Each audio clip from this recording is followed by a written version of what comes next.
Alrighty, thank you so much for joining me this morning for our daily devotions, 8 a.m. Pacific Standard Time, every morning, trying to do daily devotions unless something comes up. But you'll see if you're actually subscribed to my channel and you look at my main page, it actually says when the next one is going to be, so you can just follow it and it will notify you, all that fun stuff.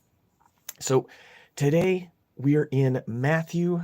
I think we're finishing up the chapter here. Matthew chapter 2, verses 19 through 23, where Jesus goes home to Nazareth. So we're gonna check this out. There's actually some pretty powerful things as we get into this. So I want to encourage you.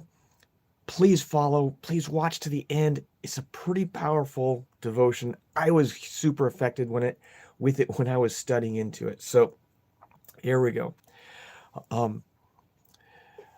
Matthew chapter 2, verses 19 through 23. So the first verse, verse 19. Now when Herod was dead, behold, an angel of the Lord appeared in a dream to Joseph in Egypt. Now, what does this remind me of? In the last book of the Bible, Revelation, Jesus sends these letters, 7 letters to the 7 churches, and it's Jesus talking in this narrative, and at the end of each letter, he says to each one, he who has an ear to hear, here we go, he who has an ear to hear what the Spirit says to the churches.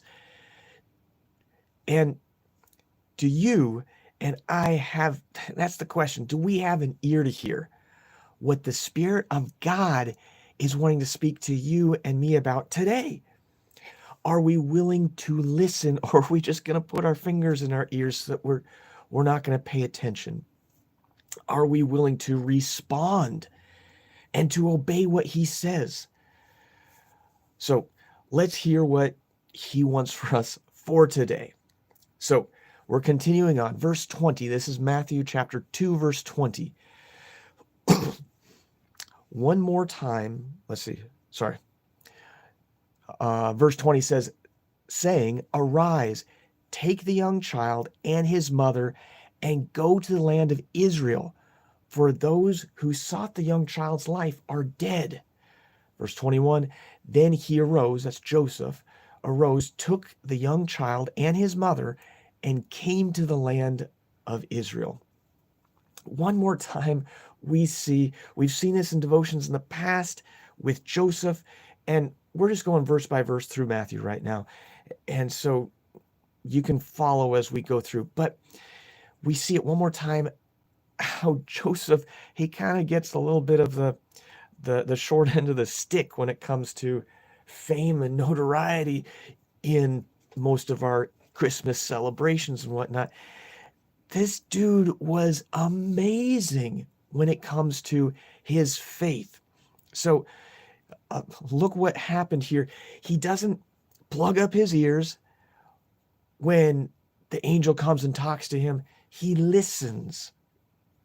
And Christian brothers and sisters, I want to encourage you. I want to admonish you. I want to beg you today. I want to beg you, please, please, get on your face before before the Lord. And at the end of this devotion, we're going to do something a little bit different. Hopefully it doesn't lose you guys, but we're going to spend a few minutes actually crying out to God, seeking him, listening to him. It's something that most of us miss in our regular Christian life. Spending quiet time before the Lord, listening to him. So that's what we're going to be working on. But that's what Joseph was doing. He was listening to God, and when he heard, he was willing to obey. What is God telling you to do right now? What is he telling you to stop doing? Where is he telling you to go? Well, we're not going to hear any of it unless we shut our own mouths and start listening to God. Let's keep going. Verse 20, one more time at verse 20, just as we think about it with that form of Joseph just listening and obeying. Hear it again. The angel was saying, "Arise, take the young child and his mother, and go to the land of Israel. For those who sought the young child's life are dead."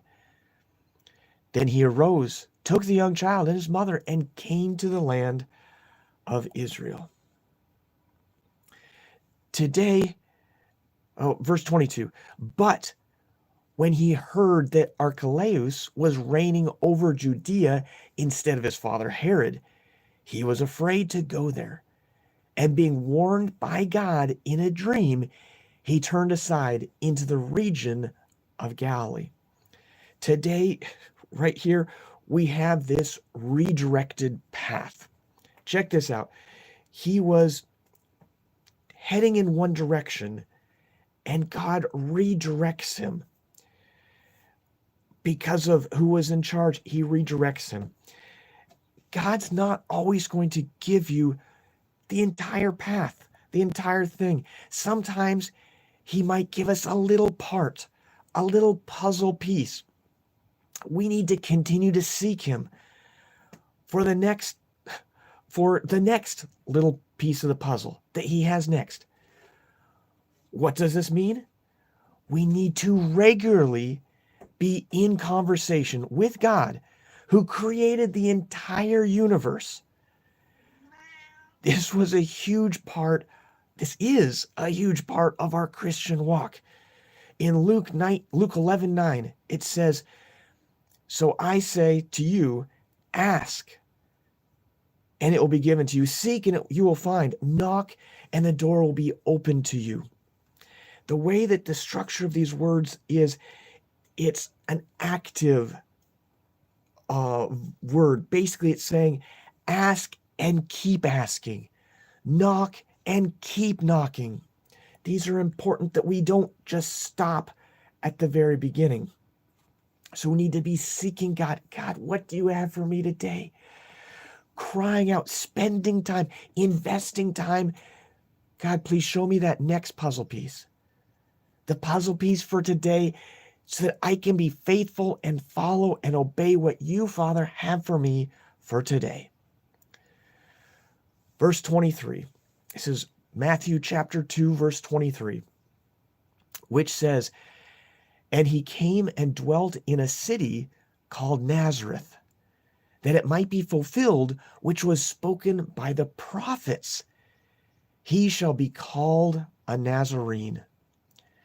In God's plan, Jesus was the Messiah who would grow up in a despised town called Nazareth. He would be known as Jesus of Nazareth. And his followers originally were called Nazarenes. They would be used, honestly, the people would use this to make fun of them. And I think we can all think of places maybe that we live near, or even when we were younger and we're like, oh, that was kind of a despised area. Oh, the kids from that school, they're a bunch of twerps or something. And we think of these towns around us like, yeah, a bunch of knuckleheads over there. But that's what they thought of when they thought of Nazareth. One of Jesus' disciples even said, how could anything good come out of Nazareth? So it was lowly, it was despised, it was looked down on. But what does Nazarite, which is the base of Nazareth, what does Nazarite actually mean? It actually means one who is separated. As a Christian, the world will make fun of us. The world will hate us. The world hated our leader, our Messiah, our Savior, so much that they killed him. We can expect the same kind of treatment. But don't try to look like the world just to be liked by the world. We should sound different. Maybe not laughing at the jokes, the dirty jokes at the office. We should look different. Maybe we should dress different and not be promiscuous in how we dress. If an unbeliever came into your church, your home, your personal life, they meet you on the street, are they going to see anything different about you than about the rest of the world that we see around us, our culture? Are we trying to blend in with our culture, or are we trying to stand out for Jesus? Not in weird ways, but stand out for Jesus. It should actually be all over us, the whole concept of Jesus. Now, couple things in our devotion. One, do we have ears to hear what God is telling us today? Do we have an ear to hear? Number two, are we willing to obey what he is telling us to do today? Number three, are we willing to be set apart for Christ? To look different, to be like him? Are we willing, number four, to listen to him? These are all important questions.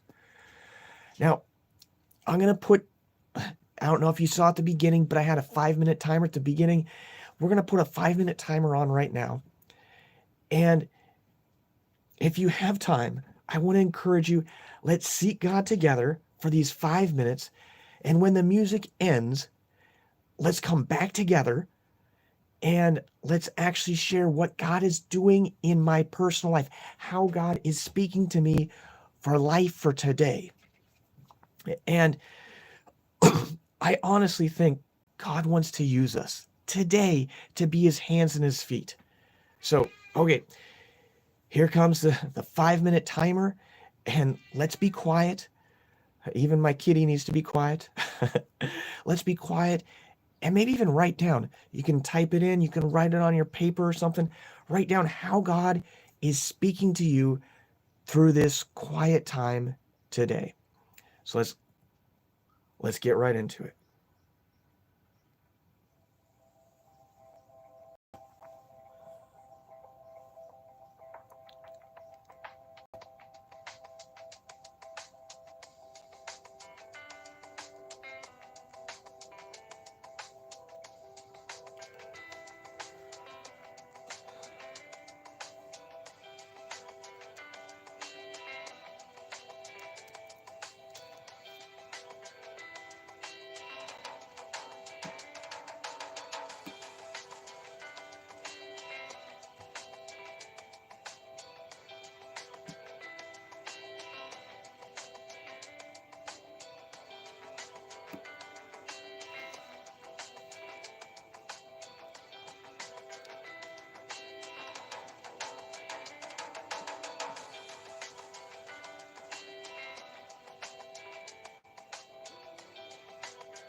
Alrighty. Let's see here. Hang on. So please write in if God was speaking to you about anything during this time. Just type in what you think. And I don't know, for myself, I was seeing that slide on the puzzles, the puzzle pieces, and how I want to see the end. I want to see the masterpiece of the whole thing. And because of that, many times I miss all of this stuff along the way. I miss the things of life that God has for me, for us, because I'm focused on something over there. And a lot of our Christian life, or a lot of our Christian walk, it's called a walk because it's a normal, it's a daily, one step in front of the next. And so I guess I was feeling convicted that today, just walk the Christian walk. Take one step in front of the next. See what God has for us as it just comes our way. That's where I was at. Not sure if anyone else was getting anything, was hearing anything, but this is an important thing as a Christian to incorporate this into your regular part of your life. Actually being quiet before the Lord, seeking Him and listening to Him. God, what do you have for me for today? My kitty says I'm not listening to him. What do you have for me today? What do you have for us as believers? How do you want me to minister today? It's just keep looking to Him. He has something really good for you and me, even today. Come here, kitty. You can come on over. He has something really good for us. And I just want to encourage you, seek Him. If you have any prayer needs, feel free to put that in the comments. Anything going on. But other than that, catch it tomorrow. Go to the live on my channel right now. Go to the live section and follow tomorrow's devotional. Should be 8 a.m. Pacific Standard Time tomorrow. And we'll see what God's going to do. I sure love you guys. Have a great day in the Lord.